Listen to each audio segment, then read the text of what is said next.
This is Beck and Sean, and we're here today to talk about the big problems that modern men are facing today. So I'm a men's coach. I do mostly work with sexual vitality and just coaching men for success. Sean, you want to say a little bit about yourself? Yeah, hi, I'm Sean and I coach men as well. And I focus in the area of dating and relationships, helping men create an abundant dating life and also doing deeper inner work along the way. Great. So yeah, and today we will be talking the brotherhood crisis and why modern men are alone. So I want to start with the conversation, right? So most men, for some reason, don't talk, and if they do, they don't process. And if they process, it's usually with a woman, not another man. So I've realized in one of my situations that I didn't have a deep, profound conversations with men on important things. You would just meet for dinner, for food, for jokes, for fun, but never to have deep, profound conversations in order like we can bond on a deeper level and support each other. And I quite often realize I want to put up the image I'm a cool guy, I have everything under control, instead of getting real with my friends and sharing the challenges that I'm going through. So what is your experience, Sean? Yeah, this is a major issue facing men in our society right now. Mm-hmm. And yeah, there's a number of challenges. I think in general we really are not inviting men deeper. We're staying on the surface. We're like just like you said, that superficial level, like, hey, how's it going? What's going on? And we're not asking hard questions. We're being soft with each other. We're not really holding each other accountable as men. We're not asking what's actually going on under the surface. And there's a challenge there with vulnerability. We have this idea as men in our society right now that we need to be tough. We need to have things figured out. We need to be in control. That's how we've been taught. We've been raised to have this mentality and this mindset. And so being vulnerable and really being real and raw about what's going on in our lives and not just having all the answers, not having it all figured out. It's a challenge for a lot of men. Yeah, I agree with you. And I realized recently I saw an article that people who use the chat GPT the most for psychological processing are the men, which is very interesting. It means they don't have people or places or circles to go to. So they go to ChatGPT to process their internal problems and challenges. So that speaks a lot to your conversation. You saying that, hey, it's like a man don't have the ability to connect, to become vulnerable with each other, to create a circle of trust and share. So what does it mean? We meet with each other. What's up, bro? You okay, bro? Yeah, I'm great, bro. And then they continue to whatever things they're doing. But in reality, they're very lonely inside. And this is a crisis Mm, right now that a lot of men dealing with. So yeah, what are your thoughts? yeah. Well, that loneliness that you mentioned, I think that's a huge component of the the challenge that men are facing right now. And what's exacerbating that feeling of loneliness and isolation is competitiveness. Like, historically, men have had more of a competitive nature, right? And historically, it was, um, you know, sports and games and war and hunting, creation, building. Like, there was a healthy competition. But I think in today's society, where we've lost that structure, that network of the tribal nature, which was a communal based structure, to more individualistic, especially in the West and especially in the US right now, it creates this environment where that competitiveness is being channeled in unhealthy ways, like trying to have the most success and comparing ourselves to others and having the nicest things and uh, you know having the being the most fit. It's wanting to one up other men rather than coming from a place of like being in the same path and in the same team. And it really underneath it all is men seeing each other as threats, not as friends, not as allies, which is what we hear, right, Beck? That's what we're trying to create a new paradigm for men where they can see things in a different lens. Yeah, you said think that the biggest thing I'm hearing is competition. And I think that's the biggest challenge for a lot of men. We're seeing others as a competition. So I think the biggest challenge right now is finding a circle where it's not where men are not competing with each other, but where they are brothers, place where you can go to with your problems and can share and be vulnerable, because life is tough, and I'm seeing like a lot of therapists are saying men are struggling in a lot of Mm, areas, not just mm, identity, masculine identity, but then the provider identity, losing jobs because economies, everything else is shifting. And sometimes men, if they don't find the jobs that they were looking, where they feel they can thrive, they just don't don't work or do something else, and that's really challenging for families as well. So those are the things that need to be brought out onto the surface and talked to. Yeah, that's I think one of the biggest concerns, and this is where I feel a lot of men feel lonely, mm. where they can't go and share these challenges they're going through. Yeah, yeah. And in many cases, actually, if there is sharing that's happening, it's they're sharing with their partner. It's like that the emotional processing that men may go through, which many aren't doing any emotional processing, but for many, if there are men who are, a lot of them are actually just looking to their woman or to a woman to do this, to have to hold that container for them. But the masculine is really meant to hold that container. Ideally, it's like the masculine holds the container and holds the space for the feminine to be expressive and to move and to dance and to flow and to let the emotions be where they are. And so when the man is doing it, it's like everything is backwards, and then no wonder relationships are being damaged and suffering and ending because it's an unhealthy dynamic. And it also it creates that loss of polarity, which is so healthy to a high functioning relationship. It's a lot of pressure on women that Yeah, and is we as unnecessary. men, we don't initiate each other anymore. If you've noticed, we Mm, get to initiate each other, look at each other in a way that we create a brotherhood of men who can work together, who can support each other, come and cry to each other's shoulders, because mm, there's nothing wrong with that, mm, and be that shoulder for the others, and be able to access that kind of I call it a circle of power mm, that men can access during the challenging times, which are right now. And it's very interesting coming from former Soviet Union, Uzbekistan. I always grew up with a circle of friends. And when I came here, one of the biggest things for me were like, men are not as close here as I saw them being back home. We've always had I always had a circle of friends I can go to for different things as well. For deep things, for fun, for doing things together, for doing sports, but not here. Even people, when men meet somewhere, it's very superficial. It does not have depth. And I believe this is something that gets to change in this society. why do you think that is, Beck? Why do you think that superficiality is there, that men aren't going deep with each other? I think people modern times overwhelmed with so much going on in their lives, and there is a big thing in the Western society where it says, "I don't want to become a burden to others." Mm, So, and I think that's the yeah. biggest one that holds them back. And they're like, everybody else has their plate full. Why do I want to come and add my problems to their plate?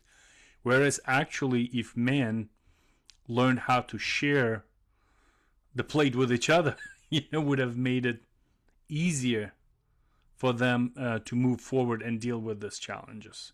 Because being with your partner and sharing is very powerful, but there is still needs to be a boundary and space for yourself to process your emotions. Like you're already sharing, like in family with partner, you're already sharing so many challenges together, like raising kids, making income, and then bringing all this other stuff on the top of it. It becomes too much for your partner, right? Yeah.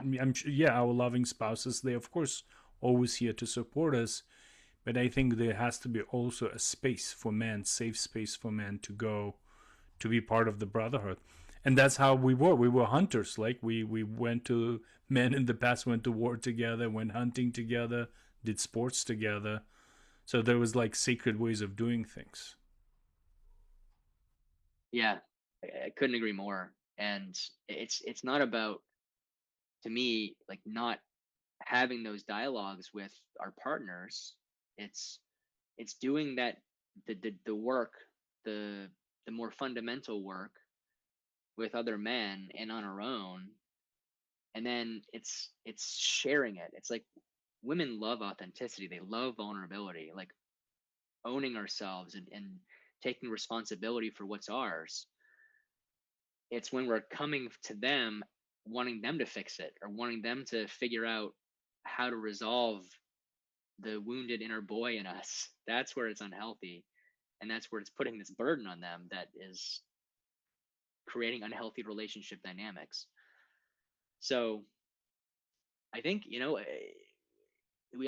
need to talk about, like, because there's, for all the men who are listening to this and resonating with this, like, what's the impact, right? Like, this isolation has a tremendous impact, not only for society, but like as men individually.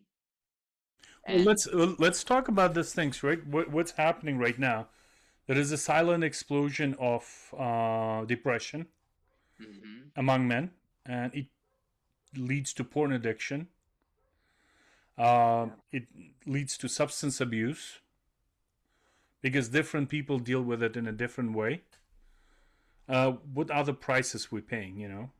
People, men becoming not I think, interested in life.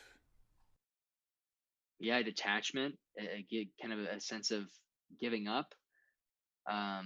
You mentioned the depression. I think, depression is suppressed emotion. It's like it's depressed emotion that manifests as depression. And there are a lot of emotions that men are withholding and suppressing. And I think, sadness, anger. I mean, the reality is that we all have experiences in our lives, particularly in childhood, where we we we learn to suppress our emotions, and that's especially so for men. And that's why depression is so much more prevalent in men these days. And I don't know the stat, but and we could look that up. Um, but yeah, sadness, anger. There's a lot of emotional processing that men get to do, and doing that in brotherhood, in a safe space, is so powerful and so needed, really. Yeah. So I think if there's gonna be one thing that I would like men to take away from this conversation today, find someone, find a friend you can trust, create your own circle of trust, and go share. Create like initiate each other. We Mm, forgot the word initiation. Initiate each other into the manhood through sharing. There is nothing wrong with sharing your challenges and working together on addressing them. Something that can be done with trust. yeah, absolutely. Yeah, building that accountability, Mm-hmm. but that also requires trust, right? Like, and that trust is something that's built over time. It's not necessarily going to be there right away. It's, yeah, like you said, back to finding someone who you feel connected with, and taking that courage to go deeper with them and to open up to them. And we're the men listening, we're here for you too. We're here to be a space for you guys to share, to open up, and to go deeper within yourselves. Yeah, and I think so. When you have brotherhood, like when you without brotherhood, you don't get held accountable. That's one part, right? And then you don't get challenged because we hold each other accountable to things that we're doing in life, right? You don't get mirrored. You don't have people giving you feedback, and that's why you don't grow. That's why in the ancient cultures it was the older men who raised younger men. Why? Because not you grow not only by listening to what they say, but also seeing them behave certain ways. So you copy their behavior, and then you grow with that as well. Yeah, it reminds me. You've probably read No More Mr. Nice Guy. It's with Yes. Daniel Glover. Yeah. And he talks about the whole premise of his book, which to me was one of the most impactful books that I've read, and it resonated so much with all of it, is this societal trend that, as you mentioned, in the past, boys were being, as they transitioned into manhood, were being raised by men. And in our society now, with so many divorces, with so many single moms, with so many, even in marriages, men who are fathers who are working all the time, they're addicted to their work, they're feeling the need that they need to be producing because society has its challenges, right? That's the reality is that these boys, as they're transitioning into manhood, many boys, the majority, it seems, are not getting that masculine input, that masculine presence that they need to develop into healthy masculinity. And they're actually getting a lot more feminine input in those formative years that are very critical.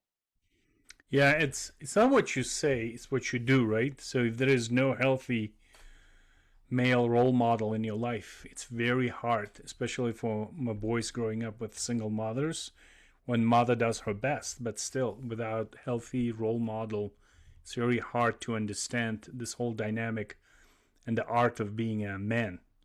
So that's why I'm Mm. thinking this is a very important thing. So if you don't have that, then you find something closest to that.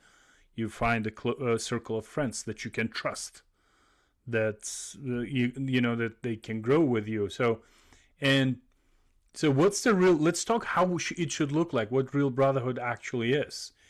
It's not going to be your drinking buddies, it's not gym Yeah. bros, not business networking, or it's not a trauma dumping.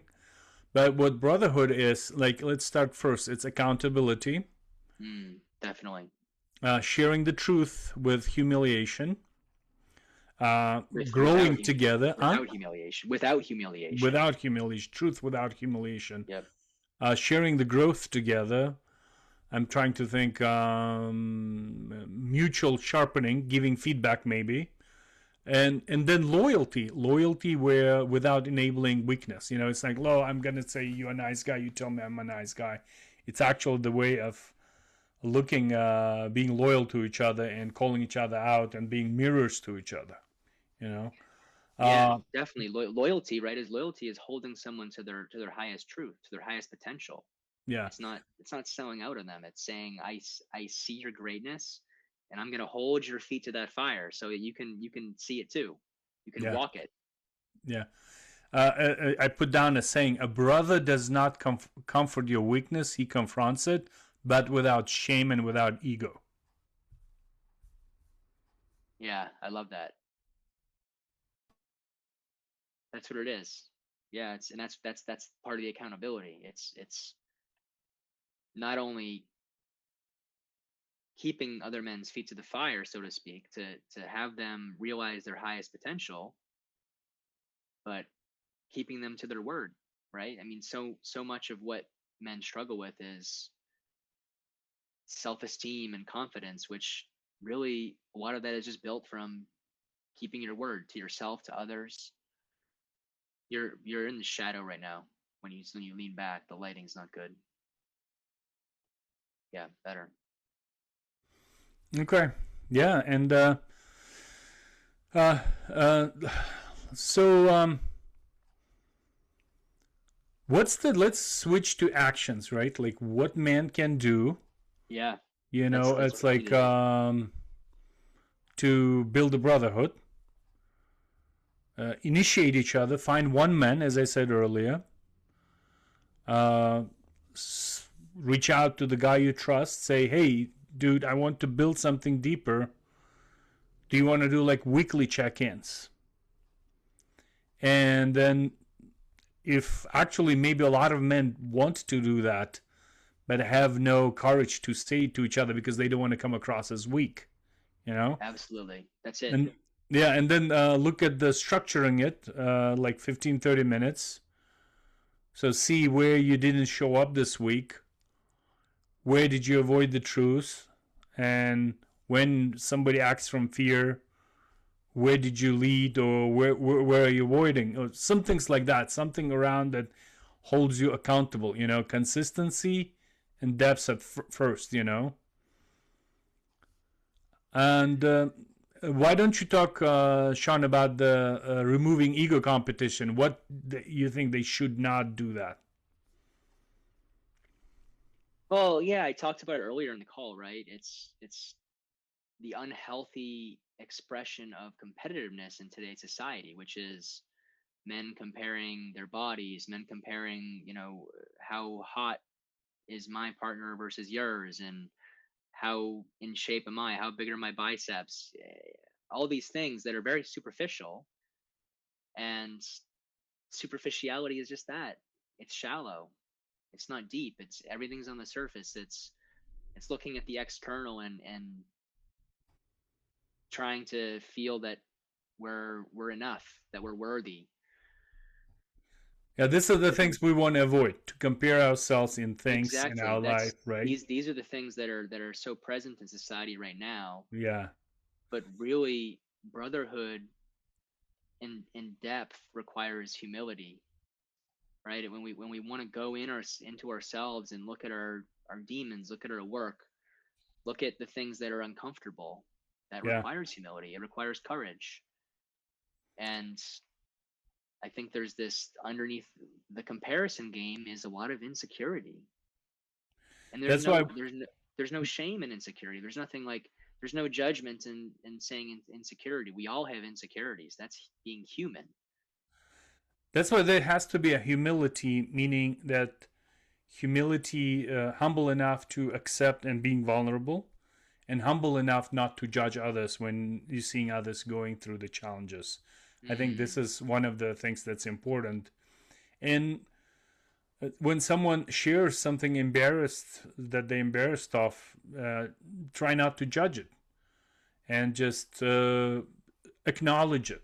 I think acknowledgement is more important than say, hey, brother, I hear you. I understand you're going through this challenge, or what you did, you don't feel it's the right thing, but you acknowledge it, no judgment, but seeing them through and make them work through that challenging situation. yeah, absolutely. Yeah, having a space, that's what having a safe space is, right? A safe space is a space where people can share knowing that they're not going to be judged. And that's what as human beings, like everyone is looking for this feeling of I can be loved just as I am. And Mm-hmm. that's what's missing in a lot of our spaces in society right now. And it's being willing to share the things that are uncomfortable. It's being willing to come out of the shadow, right? And share things that there's a tendency to hide. Men have a real tendency to hide. And again, that comes from insecurity of I need to withhold, I need to hide this thing about me. Yeah, and so let's think about the challenge. Let's end Yeah, this let's with challenge for men, yes, we action this is an action oriented action podcast. oriented podcast. So if you're listening right now and you don't have just one friend or man you can call when you're lost and when you're not in a good place, then this is your next challenge, mission. Just find one person that you can connect and who will be open to work with you and share. So I stay on the saying, on the grounds of masculinity isn't built in isolation, it's forged in brotherhood. And we're not going to survive alone. We need to build that brotherhood. That's right. Don't be the lone wolf. Don't be the lone wolf. because the lone wolves don't survive. That's We true. survive together. Yeah. We thrive together. All right. Thanks for listening in for our short podcast. I And hope it helped you and to get something useful for yourself. Until the next time. and let us know. Let us know how it goes. Reach out, comment on our podcast. Let us know how it goes with your challenge with connecting with one man and building and deepening a real intimate connection with another man. Bye. Bye, guys.